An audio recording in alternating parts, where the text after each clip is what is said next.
Herkese merhabalar, kanalıma ve yeni videoma hoş geldiniz. Sizlere bugün yeni tasarım Barbie bebek prenses balo kıyafeti hazırladım. Beğeneceğinizi umuyorum. Öncelikle kıyafetimi tanıtayım. Uzun etek, bakın yaka detayı farklı, çok şık ve yapımı da çok kolay. Alize Diva iple ördüm. İki renk ip kullandım. Yine iki renk ip kullanacağım. 100 gram ağırlığında, 350 metre uzunluğunda ince bir ip. Bir tane de farklı şekilde ördüm. Sadece etek bölümünü ördüm ve üzerine 24 numaralı Barbie bebek videomda bu yüzümü kullandım. Batik iple ördüm. Markasını bilmiyorum. Yine Alize Diva ip inceliğinde. Bakın bu şekilde. Çok şık oldu. İsterseniz sadece etek bölümünü örebilirsiniz. Yapımında kullandığım tığım 2 numara 1,75 mm. 2 adet çıt çıt ihtiyacımız olacak. Yayınıma başlamadan önce unutmadan sizlerden küçük bir ricam olacak. Kanalıma abone olursanız gerçekten çok sevinirim. Beğendiyseniz beğeni butonuna dokunup küçük bir yorum bırakırsanız çok mutlu olurum. Hemen başlayalım. Evet arkadaşlar, kıyafetimizin öncelikle etek bölümünü yapıyoruz. Belden başlıyoruz. İpimi düğümlüyorum. 27 tane zincir çekelim. Zincirlerimizi bol yapalım. Sıkı yapmayalım.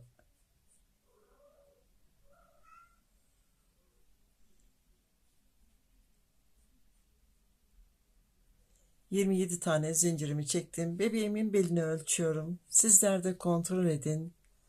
Bakın arkadaşlar. Bir tık büyük olsun. Üzerine ördüğümüz zaman küçülme olacak. Hatta çıçırt dikmek için bir tık bol olması gerekiyor. İlk zincir kanadına bir tane sık iğne örüyorum. Sıradaki zincir kanadına bir tane sık iğne. Bu şekilde zincirimizin sonuna kadar her bir zincir kanadına birer tane sık iğne örüyoruz.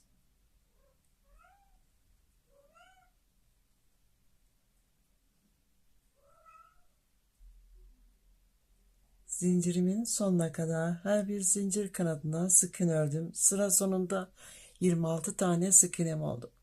Bir zincir çekiyorum. İkinci sırama geçiyorum.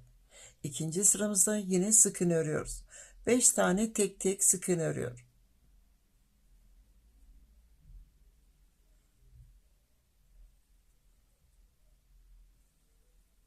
5 tane tek tek sık iğne ördüm. Çift örüyorum. Artırma yapıyorum.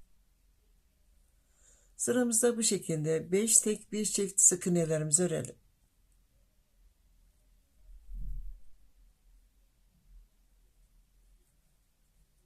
İkinci sıramın sonuna geldim. Sıramda 4 defa artırma yaptım.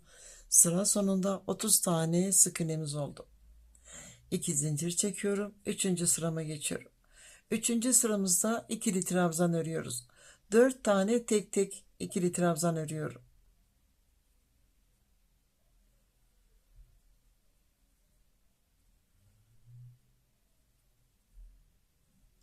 4 tane tek tek ikili trabzan ördüm. Çift örüyorum. Artırma yapıyorum. Bakın çift ördüm. Sıramızda bu şekilde 4 tek bir çift olarak ikili trabzanlarımızı örelim.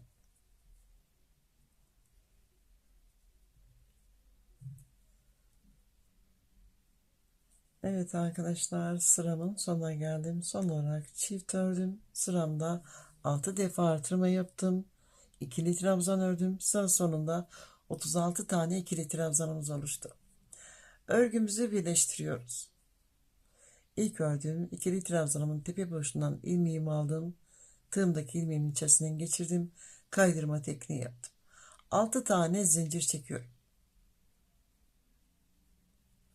Sıramızda üçlü trabzan öreceğiz. Dördüncü sıramızdayız. 2 defa doluyorum. Birleştirdiğim noktaya üçlü trabzan örüyorum. Bakın 1, 2, 3. 3 defa da boşalttım. 2 doluyorum. Sıradaki trabzanımın tepe boşluğuna üçlü trabzan örüyorum. Tek ördüm. 3 tane daha bu şekilde tek tek örüyoruz. Bir tane tek ördüm. 3 tane daha örüyorum. Üçlü trabzan örüyorum.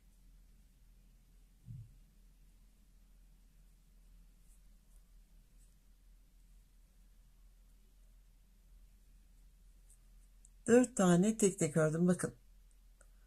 Buradakini saymıyoruz. 1, 2, 3, 4. 2 zincir çekiyorum. 2 doluyorum. Aynı noktaya. Son ördüğüm trabzanımın dibine bir tane üçlü trabzan örüyorum. V şeklinde ördüm. İlk başta da aynı şekilde V şeklinde ördük. Bakın. 2 doluyorum. Yine 4 tane tek tek örüyoruz. Üçlü trabzan örüyoruz.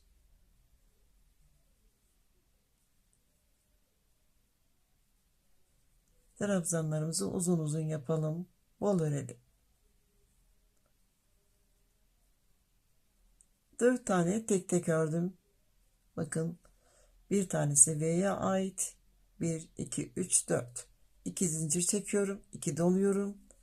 Yine aynı noktaya son ördüğüm trabzanımın dibine üçlü trabzanımı örüyorum. V şeklinde ördüm. 4 tane tek tek örüyorum. Üçlü trabzan örüyorum.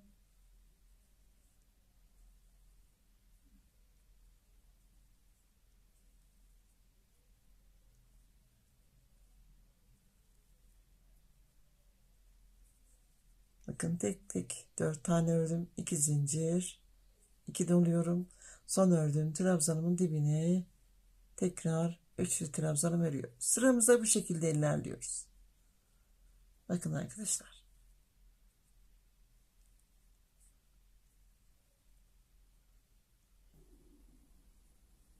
Evet arkadaşlar, dördüncü sıramın sonuna yaklaştım. Bakın boşluklar oluşturdum. Sıramın başındaki ile birlikte sayıyorum. 1, 2, 3, 4, 5, 6, 7, 8, 9. 9 tane bu şekilde V boşluğu yaptım. 3 tane trabzan tepe boşluğu kaldı. Üçünü de tek tek örüyorum.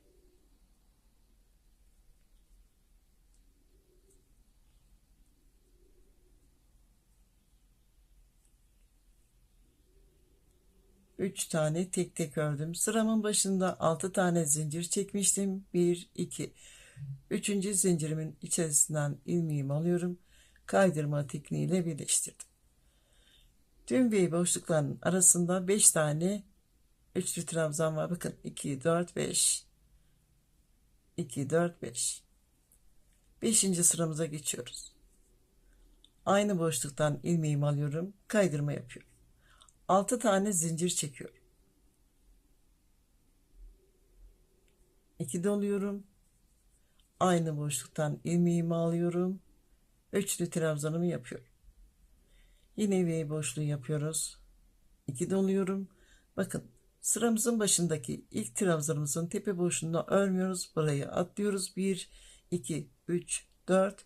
Bir tane de boşluğa örüyoruz. 5 tane üçlü trabzan yapıyoruz. Trabzanlarımızı bol örüyoruz.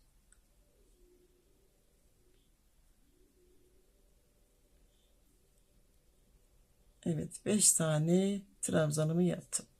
Son olarak boşluğa ördüm. 2 tane zincir çekiyorum. 2 doluyorum. Yine boşluğa bir tane üçlü trabzanımı yapıyorum. Burada yine V boşluğu yaptık. 2 doluyorum. Bakın buradaki trabzanımızın tepe boşluğuna örmüyoruz. Burada atlıyoruz. 1, 2, 3, 4, 5. Son olarak boşluğa örüyoruz. 5 tane üçlü trabzan yapıyorum.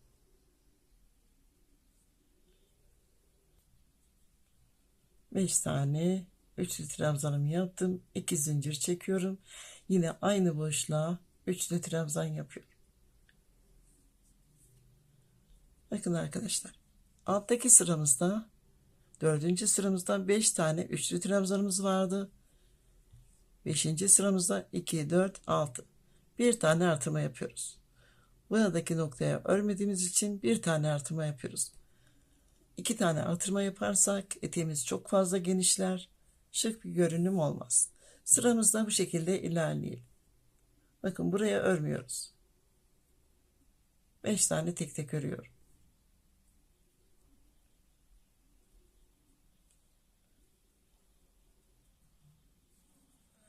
Evet arkadaşlar, sıramın sonuna geldim.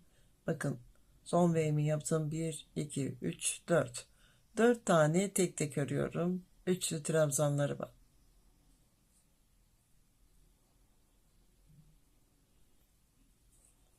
Ve örgümü 1, 2, 3. zincirime birleştiriyorum. Bakın V'min arasında 2, 4, 6. Burada V'miz. Tüm V'lerimizin arasında 2, 4, 6. 6 tane üçlü trabzanımız oluştu. Orta boşluktan ilmeğimi alıyorum. 6. sırama geçiyorum. 6 tane zincir çekiyorum. 2 doluyorum. Aynı boşluğa üçlü trabzanımı yapıyorum. 2 doluyorum. Bakın buradaki trabzanımın tepe boşluğuna örmüyorum. 1, 2, 3, 4, 5, 6 tane üçlü trabzan yapıyoruz. Son olarak boşluğa yapıyorum.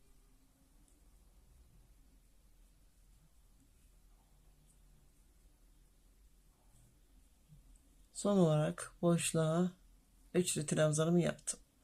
V'mizle birlikte bakın buradaki V'mizle birlikte 2, 4, 6, 7'ye yükselttik. 2 zincir çekiyorum. 2 doluyorum. Aynı boşluğa üçlü trabzanımı yapıyorum. Yine sıradaki bölüme geçiyoruz. Buradaki trabzanımızın tepe boşluğunda örmüyoruz. 1, 2, 3, 4, 5, 6. 6 tane tek tek üçlü trabzan yapıyorum.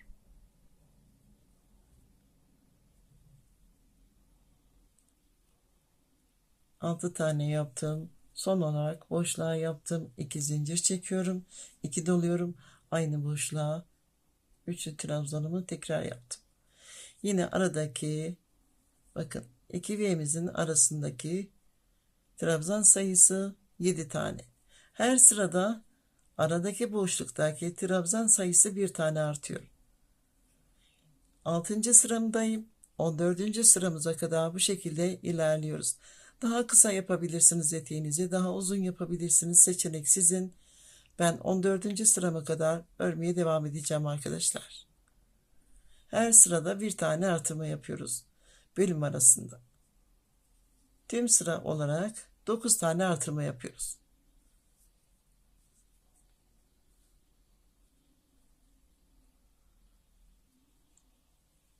Evet arkadaşlar, 14. sıramın sonuna geldim.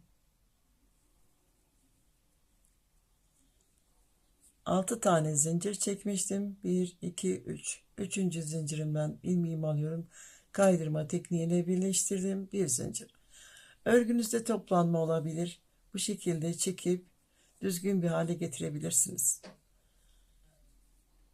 Bakın aradaki trabzan sayısı V'mizle birlikte 2, 4, 6, 8, 10, 12, 14, 15. Tüm dilimlerde 15'er tane üçlü trabzanım var. Eteğimiz bu şekilde. Son sıramızı öreceğiz. Son sıramızda tekli trabzan örüyoruz. Tığımı ipimi alıyorum. Bakın V'min boşluğundan ilmeğimi alıyorum. Tığımdaki 3 ilmeğimi tek seferde boşalttım. Tekrar aynı noktaya tekli trabzanımı yapıyorum. Bakın trabzanımın tepe boşluğunu örüyorum. Bir tane, sıradakine bir tane. Bu şekilde tek tek örüyoruz. Buradaki boşluğa kadar V'mizin ortasına kadar ilerliyoruz.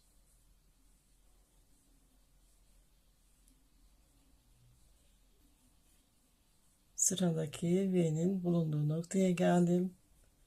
Boşluğa 2 tane tekli trabzan örüyorum. Ve sıradaki trabzanımın tepe boşluğuna tekli trabzan. Ve tek tek örmeye devam ediyoruz. Bu şekilde sıramızı tamamlayalım.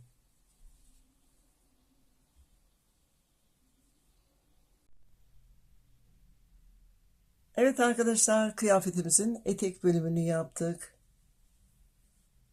Bakın, elinizle düzeltip düzgün bir şekil alabilirsiniz. İsterseniz sadece etek olarak örebilirsiniz.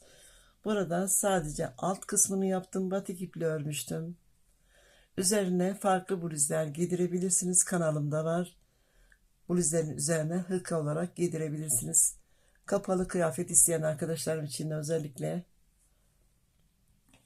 elbisemizin yapımına geçiyoruz. Üst bölümünü öreceğiz. Bakın arkadaşlar, buraya ipimi sabitliyorum.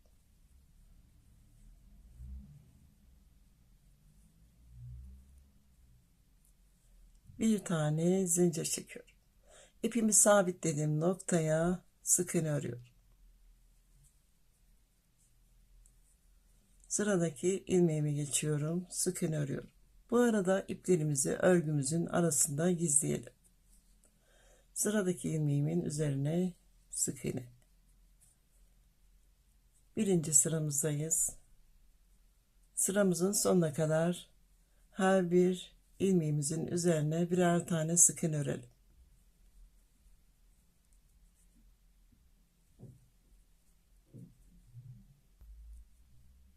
Birinci sıramın sonuna geldim. Sıramın sonunda 26 tane sık iğnem oldu.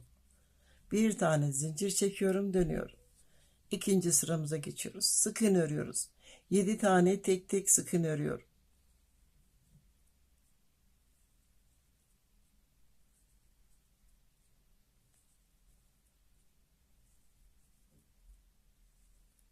Yedi tane tek tek ördüm, çift örüyorum.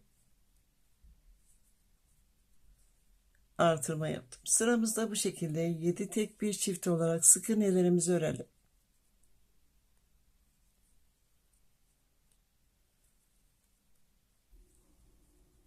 İkinci sıramın sonuna geldim. İkinci sıramda 7 tek bir çift ördüm. 3 defa artırma yaptım. Sıra sonunda 29 tane sık iğnemiz oldu. Bir zincir çekiyorum. Üçüncü sırama geçiyorum. 9 tane tek tek sık iğne örüyorum.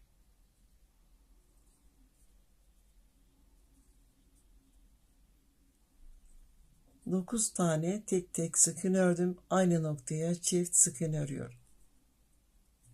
Sıramızda bu şekilde 9 tek bir çift olarak sık iğnelerimizi örelim.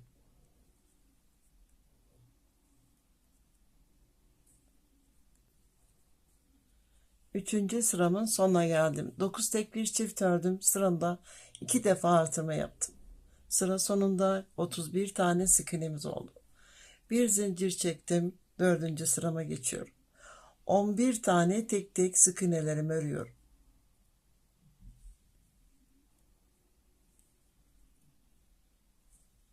11 tane tek tek ördüm, çift örüyorum. Sıramızda bu şekilde 11 tek bir çift olarak sık iğnelerimizi örelim.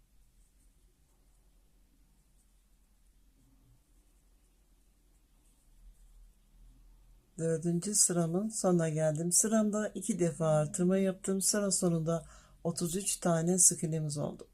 Bir zincir çekiyorum. 5. sırama geçiyorum. 5. sıramıza sık iğne örüyoruz, sabit örüyoruz. Artırma yapmıyoruz.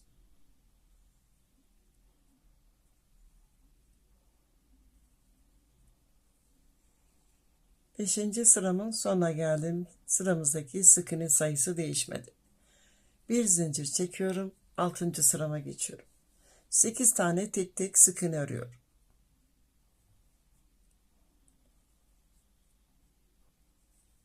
8 tane tek tek sık iğne ördüm, çift örüyorum. Sıramızda bu şekilde 8 tek bir çift olarak ilerleyelim.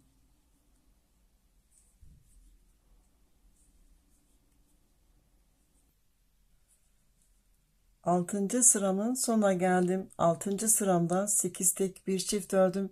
3 defa artırma yaptım. Sıra sonunda 36 tane sık iğnemiz oldu. Bir zincir çekiyorum. 7. sırama geçiyorum. 13 tane tek tek sık iğne örüyoruz.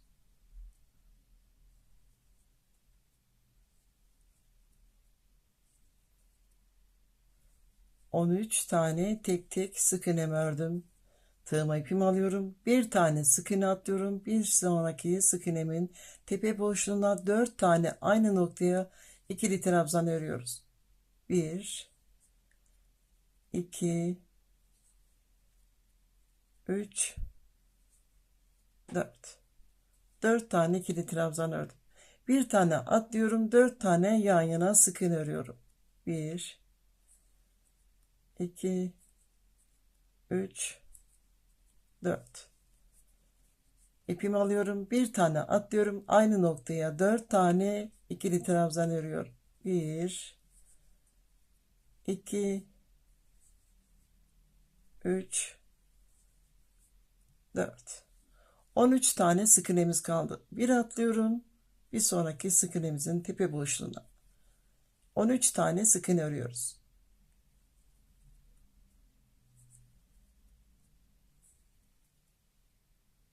Yedinci sıramın sonuna geldim. Bir zincir çekiyorum. 8. sırama geçiyorum. Örgümüz bu şekilde. 13 tane sık iğne örmüştük. 12 tane tek tek sık iğne örüyoruz. Son bir tane kalana kadar.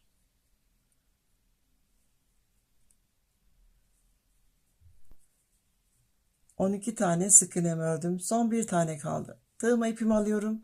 Bir tane örmüyoruz. 4 tane ikili trabzan örmüştük. Her birinin tepe boşluğuna çift çift ikili trabzan örüyoruz. Birinci çiftimi ördüm. Bakın bu şekilde aynı noktaya çift ördüm. 3 tane daha çift örüyoruz. İkili trabzan örüyoruz.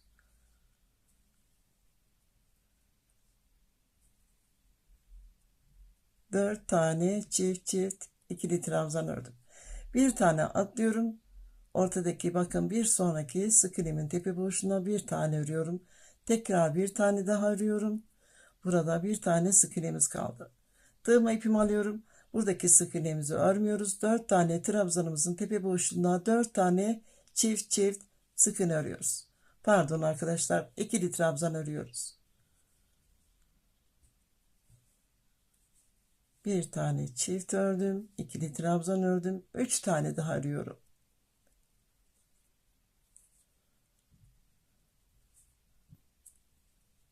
Dört çift ikili trabzan ördüm. Bir tane atlıyorum, bir sonraki sık iğnemin üzerine sık iğne örüyorum. Ördüğüm sık iğne ile birlikte 12 tane sık iğne örüyoruz.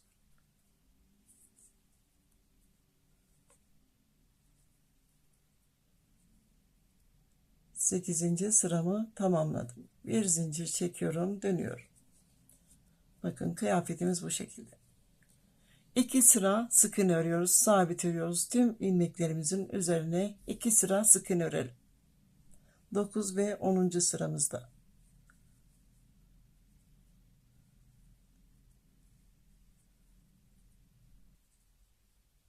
Evet arkadaşlar, 9. ve 10. sıramda sabit sık iğne ördüm. Örgümü bitirdim. Bakın bu şekilde.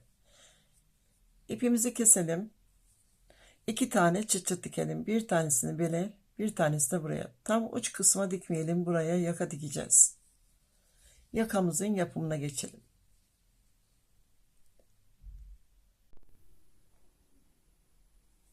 Evet arkadaşlar, kıyafetimin çıt çıttan diktim bebeğimi. Kıyafetimi giydirdim. Gördüğünüz gibi bebeğime çok yakıştı. Sizlere küçük bir bilgi daha vereyim arkadaşlar. Bakın, kıyafetinize ördüğünüz ipinizi 30-40 santim uzunlukta kesin. Bu şekilde katlarından bir tanesini çekin. Çıtçıtlarınızı bu şekilde dikebilirsiniz. Dikiş iziniz belli olmaz. İsterseniz yaka yapmadan da bu şekilde bebeklerinize giydirebilirsiniz. Bir tane de farklı iple ördüm. Simli iple ördüm. Bakın bu şekilde. 74 tane zincir çektim. 4 sıra ördüm. Bakın arkadaşlar, bu şekilde de yapabilirsiniz. Seçenek çok fazla.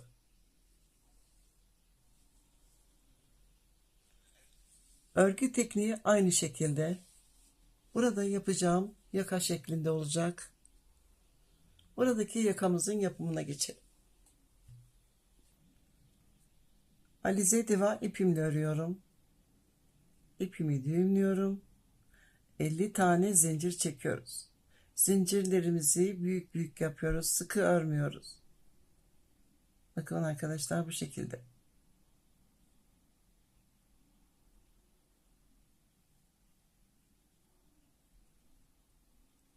...50 tane zincirimi çektim. Zincirimizi ters çeviriyoruz. Tığıma ipimi aldım. Bakın 1, 2, 3 tane kesik çizgi atlıyorum. 4. kesik çizgimiz. Tığımda ipim var. Aradaki boşluktan ilmeğimi alıyorum. Tığımdaki 3 ilmeğimi tek seferde boşaltıyorum. Bir tane zincir, bir kesik çizgi atlıyorum. Bir sonraki zincirimin arasından ilmeğimi aldım. Tekli trabzanımı yaptım. Bir zincir ipimi aldım. Bir kesik çizgi atlıyorum. Bir sonraki zincirimin ara boşluğundan ilmeğimi aldım. Tekli trabzan. Bu şekilde zincirimizin sonuna kadar ilerleyelim.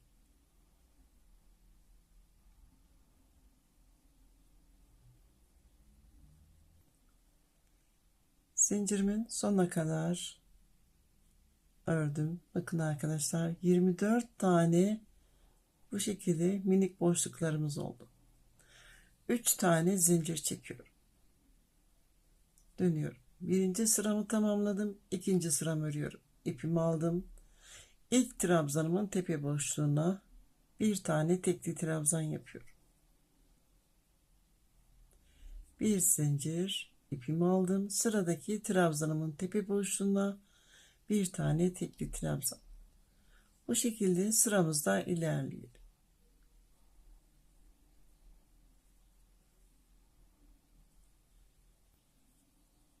Sıramın sonuna yaklaştım. Son trabzanımın tepe boşluğuna bir tekli trabzan, bir zincir. Bakın arkadaşlar, bir tane zincir atlıyorum. Bir sonraki zincirimin üzerine bir tane tekli trabzan örüyorum. 3 tane zincir çekiyorum, dönüyorum. İpimi aldım. Yine ilk trabzanımın tepe boşluğuna bir tane tekli trabzan, bir zincir, sıradaki trabzanımın tepe boşluğuna bir trabzan. Bu şekilde ilerliyoruz. 3 tane zincir çekmiştim. Ortadaki zincirimize bir tane tekli trabzan yapıyoruz. 3. sıramdayım. 7 sıramı tamamlayıp geliyorum. Örgümüz bittikten sonra az bir miktar, bakın bu şekilde ipinizi uzun bırakın. Dikişte kullanacağız.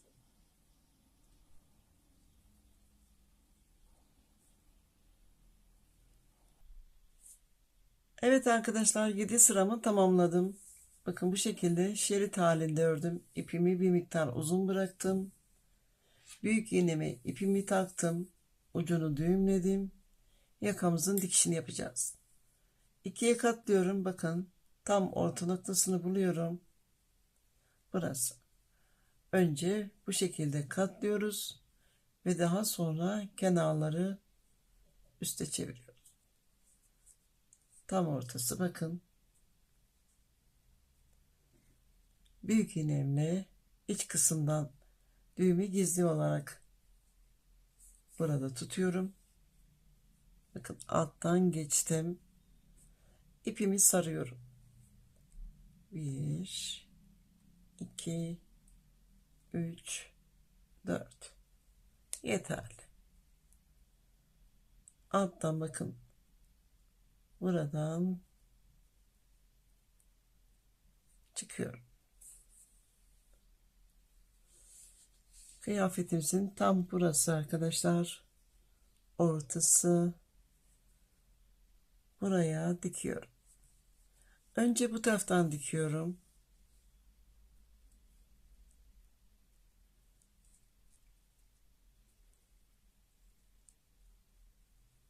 Bakın buralardan dikiyorum arkadaşlar.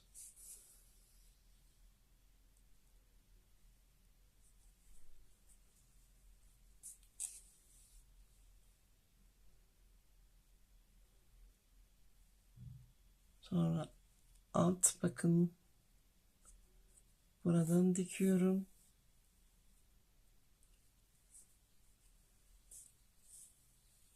Ve daha sonra bu taraftan buralardan dikiyorum.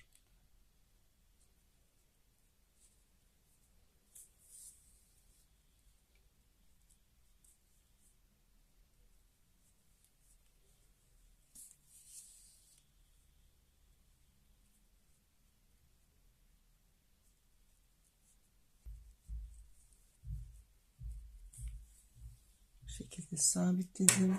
Kesiyorum.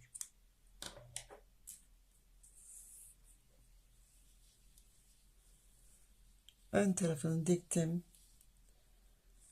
Bakın arkadaşlar, uç kısımlardan dikiyoruz. İpimi yine düğümlüyorum. Bakın çıt çıt olduğu noktadan dikiyorum.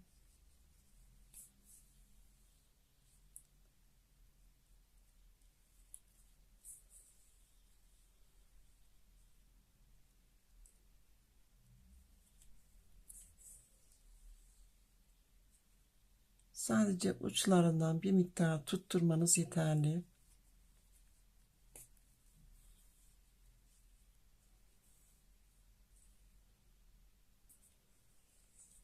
Bu tarafı da aynı şekilde dikelim.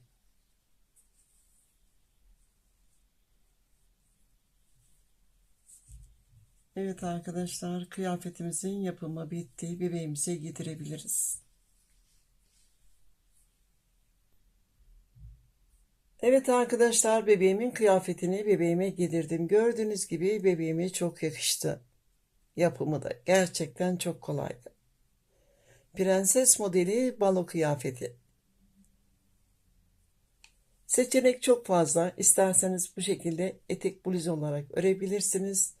Veya uzun şerit halinde örüp şal olarak kullanabilirsiniz. Yakasını takmadan. Farklı renklerle örebilirsiniz. Umarım faydalı bilgiler vermişimdir.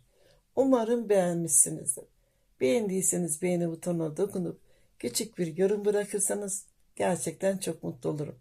Abone olmayı unutmayın lütfen. Başka videolarımda görüşmek üzere. Hoşça kalın, sevgiyle kalın.